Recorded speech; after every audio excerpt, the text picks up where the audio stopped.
ஆகா கல்யாணம் சீரியலில் அப்கமிங்கில் என்ன நடக்குது அப்படிங்கிறத பார்க்கலாம். இப்போ நம்ம சூர்யா வந்து பார்த்திங்கன்னா ரொம்பவுமே டென்ஷனாக இருக்கிறாப்புல. ஏன்னா ஒரு மிகப்பெரிய கிளைண்ட்டு கிடைக்கணும் அப்படிங்கிறதுக்காகவே வந்து பார்த்திங்கன்னா டென்ஷனாக இருக்கிறாப்புல.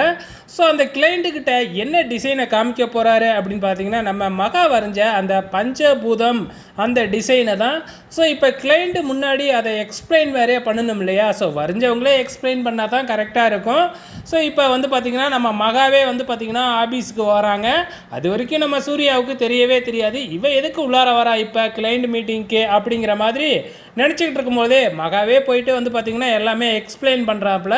நீ என்ன இங்கே பண்ணுற அப்படின்னு சொல்லி கேட்கும்பொழுது, இந்த பஞ்சபூத டிசைனே நான் தான் டிசைன் பண்ணினேன் அப்படின்னு உண்மையை ஒத்துக்கிறாங்க.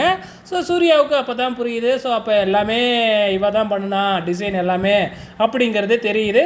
நம்ம சூர்யா தான் ரொம்பவுமே ஜென்டில்மேன் ஆச்சே, கோவப்படுவார் அப்படின்னு பார்த்தீங்கன்னா கோவப்படல. நீ வேலை பார்த்ததுக்கான ஊதியம் இந்தா அப்படின்னு சொல்லிட்டு ஒரு அமௌண்ட்டை எடுத்து கொடுக்குறாங்க.